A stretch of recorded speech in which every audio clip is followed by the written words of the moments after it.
you're sitting on your yacht and you're looking at your multi-million-dollar watch and you're peering over the balcony of your yacht and you're This is good. What's good, y'all? Welcome back to the Frag Yapathon. That's just a name I came up with where I get on here and I talk about some new fragrances I've added to my collection that I've been wearing recently, and gonna unbox some fragrances and blind smell some new samples that I just got in the mail, as well as talk about just some general fragrance topics. So lock in, buckle up, let's do it.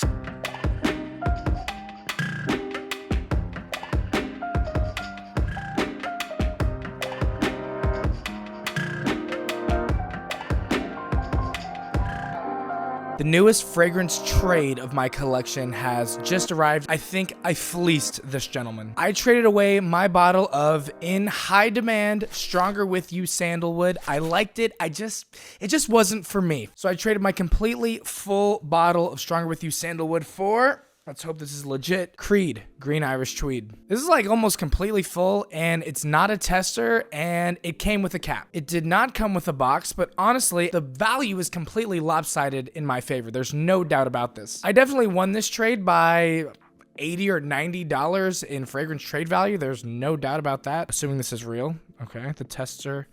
Yeah, that's definitely legit. Creed Green Irish Tweed. Man, I've wanted to add this to my collection for so long, but for some reason, I did not want to pull the trigger. I was looking at buying the testers from Aura, and they're $200, but they don't come with a cap. And to me, I just cannot do that. This stuff is amazing. It's like a super fresh, a little bit spicy green Irish Spring scent. Super gentlemanly, but there's no douchebaggery to this fragrance. It's mature, it's modest, and an absolute dub in terms of trade value. So happy to add that one to the collection. The next fragrance that I added to my collection this week, which was not a trade, just an outright purchase, is another one from Parfums de Marly. This is Layton. This is one of the first fragrances I ever sampled when I started to buy decants. My buddy really tried to put me onto this one early. Absolutely gorgeous.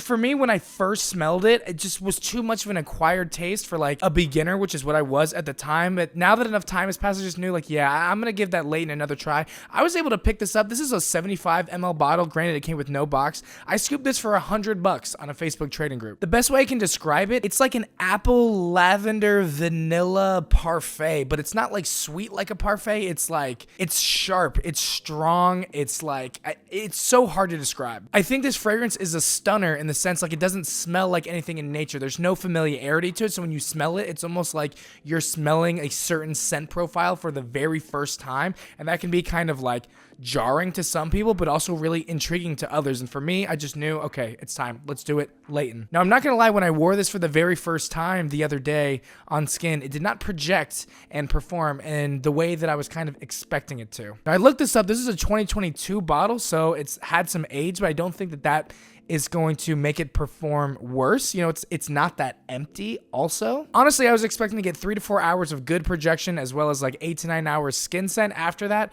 But honestly, I did not get that. Now, granted, I only wore it once, so I'm going to give it another couple tries. I'm going to re-moisturize. I'm going to, I'll report back. But welcome to the family, Parfums de Marly Layton. The next fragrance that I got this week, which was the result of a trade, is Boss Bottled Infinite. I traded away one of my Zara Sand at the Desert Sunset, whatever it's called. I traded that away. Now, Boss has been getting a lot of hype and a lot of love recently, but I gotta say, I've never smelled this fragrance before. Well, okay. I'm lying a little bit. I'm not gonna lie. While this was sitting in my mailbox, I was in Macy's yesterday. I sampled it. Honestly, when I sampled it, I really did not like it, but I don't really trust my nose when I'm sampling in store because I'm usually pounding my nose with like sampling 1,000 fragrances. So I'm gonna try to keep an open mind here. Let's do it. Hugo Boss Infinite. Oh, that's nice. Yeah, it's like a blue freshy lavender out of the shower. Some woodsy notes in there as well. Very mass appealing, very easy. There's nothing wrong with this. Yeah, I don't know what I was smelling in store. I'll definitely add this to the queue of full bottle reviews to do for the channel. Don't worry about it. All right, now it's time for one of my favorite things to do on this channel, where we open up a set of some samples and we blind test them for the first time ever. There's a lot of good offerings here. Okay, we've got Baccarat Rouge 540. We've got Argos Neptune's Trident. We got Xerjoff Nio, Nishane Wulong Cha, Tom Ford Neroli Portofino, which I've tried in store, but never like at home here on a tester strip, like really give it a good intentional try. And then 2 Sospiros, Basso and Contralto. Dude, I'm stoked to try these. Let's do it. All right, we'll start with MFK, Baccarat Rouge 540. What the hell does this remind me of? Oh, this reminds me of the Game of Spades fragrance that I tried that was a dupe of this. Duh. Immediately, that is what drew my mind back to, and I haven't had that Game of Spades set in like 7 months, so, I mean, you gotta tip your hat to Game of Spades. The fact that I smell this OG and like even this many months later, like it brings me back to that one. I'm not gonna be able to think of anything else other than that now. It's really, really nice. I will say about the Game of Spades, like as they dried down for me, there was like a syntheticness to it that I did not like. So I'll have to wear this on skin and see if you get the kind of the same thing here. But I feel like that's probably more of a Game of Spades thing. I'll need to wear this fully on skin to really be able to like actually talk about it. But it's gorgeous. Yeah, all I can think about is Game of Spades, not gonna lie. I actually gave that Game of Spades sample to my girlfriend. And I think that's probably why I'm like so really remembering it so vividly, because I've smelled this on her before. All right, next we're gonna go with Xerjoff Nio. Xerjoff is a brand I've smelled in store quite a bit, but never like really explored enough to really be able to speak on it. Okay, this is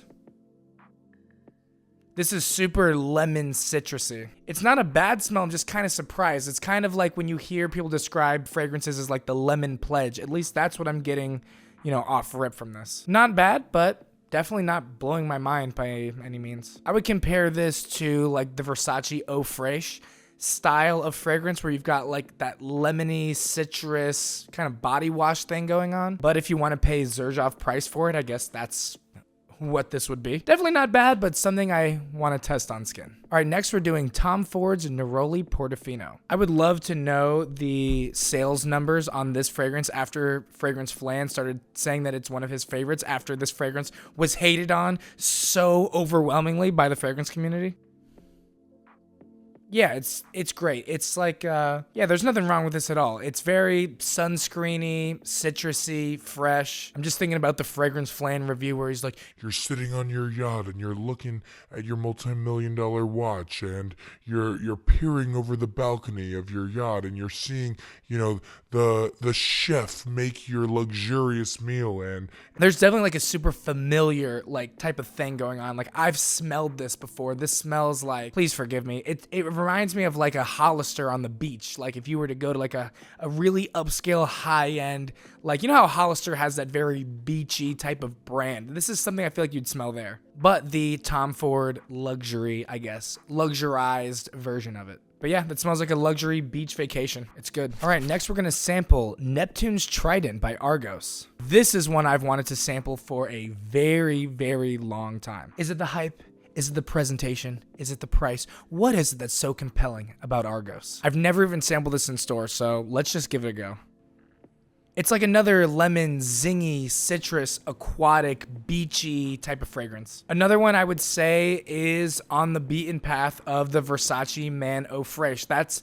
To me, that's a fragrance I think most people have smelled before and can kind of draw back to. The differences between all of these kind of citrusy, lemony freshies is really just these small, minute details in the notes that are kind of hard for me to explain verbally. I guess you just gotta find the one that you like in particular. To me, they're really not different enough to justify needing to have a whole bunch of them. It's a great fragrance, don't get me wrong, it smells fantastic, but this is just such a redundant scent profile, and that's not a criticism on the quality or the brand or anything like that. It's just, this scent profile is just probably the easiest one that you could find. But it is fucking good, I'm not gonna lie. I'm sitting here like smelling it like, damn, this is good though. It's almost got that, you know, sea salt yacht, but like lemon, citrus, fresh. It's fucking nice. I can't even lie. I mean, I can criticize it because of the redundancy, but you know, I could never tell you that this smells bad. No way. All right, next we're gonna go Nishane Wulong Cha. Nishane, another brand I have not really sampled enough to really be able to say too much about it. Let's just give this a go. Okay, this is a twist on your typical citrusy summer freshy. There's something about this fragrance, I can't tell if it's like a jasmine or if it's like a lavender in there as well, that kind of, it makes this fragrance feel a little bit more organic and earthy and almost grassy. I wouldn't be shocked if there's a lot of vetiver in here as well. To me, I'm getting a little bit of a crossover between your typical citrus freshy and like a grassy vetiver. Wow, the more I sit here and smell it, like, this is gorgeous. All right, Nishane, I see what you're working with. This is good. This is good. I'm into this. Okay, I'm gonna wear this. I'm gonna look more into this because, all right, you have my attention, Nishane. You have my attention. The more I sit here and smell this, the more I'm like, this is much more of a vetiver fragrance than it is like a freshie. That's beautiful. I'm a big fan. All right, next we're going Sospiro Contralto. This is literally like the tiniest bottle I've ever seen. So I guess I just have to kind of web this on myself. I don't know. It's not a spray. So I'm kind of just figuring this out on the fly here.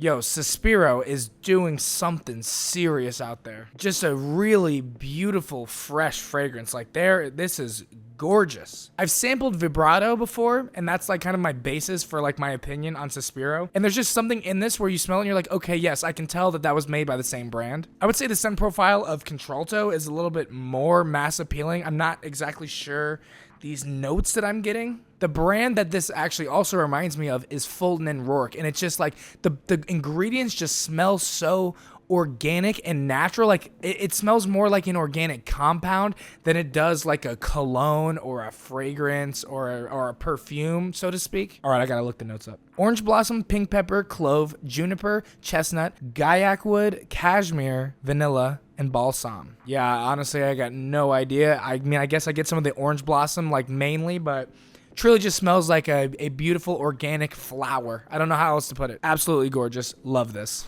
And last but not least, we'll go with Sospiro Basso. I don't know anything about this fragrance other than the bottle looks identical to Vibrato. Wow, okay. This has like a very fresh, I almost want to say like minty menthol type of thing going on. It is absolutely beautiful though, but like I said, menthol is like the first thing that comes to mind. I'm looking these notes up. Grapefruit, labdanium, mayflower, carnation, vetiver, cedar, black pepper, oak moss, pink pepper, sandalwood, guaiac wood, galbanum, nutmeg, celery seeds. I feel like this would be like the calmer little brother to Vibrato. Vibrato is like the obnoxious, loud, in-your-face older brother, and this is the much more calm, tame, under-the-radar version of it. They almost feel like accents of one another. Like if you want that super loud, in-your-face, long-lasting, obnoxious version, you go Vibrato, but if you want the toned down version that's a little bit more mature and refined and not so much in your face, you go with Basso. You are getting that woody and aromatic and citrus, but like I said, there's a note in here that almost makes me feel like this is slightly mentholy. I don't know. It reminds me of something, but I can't tell. This is gonna drive me nuts. It's familiar. It reminds me of something, and like the other Sospiro fragrances, like it doesn't smell so much like a cologne. It smells more of like this organic type of compound almost. It is a really beautiful, fresh, natural, organic smelling citrus, woody, aromatic fragrance. I would go as far to say it's blind buy worthy. It's kind of a dumb reach. It's not like Vibrato is kind of like the standout where it's like it's gonna blow your head off. This is not gonna do that, but maybe something you might even reach for more often just because I think this is a little bit more approachable. It's a little bit on the generic side. It almost reminds me of like the OG Coach for Men, and I'm not even sure if that's exactly the one I'm thinking about because I don't have that bottle anymore, but that's kind of where my head is at. But it's beautiful. All right, well, lovely. We smelled a lot of smells, and I think we made a lot of good progress here. Let me know down in the comments section below what you think of any of the fragrances that I've talked about here in this video. And also let me know what other fragrances you'd like to see me cover or talk about on this channel. I'm very much still exploring this hobby like many of us are. And so I'm kind of just documenting my way through, smelling all the different brands and fragrances that are out there. So, you know, we've done some designers. We've done some niche here. You know, I got no problem doing dupes. You can recommend me some dupes. I'm cool with that too. So yeah, I think that covers pretty much everything for this video. Hope to see you guys in the next one. Peace.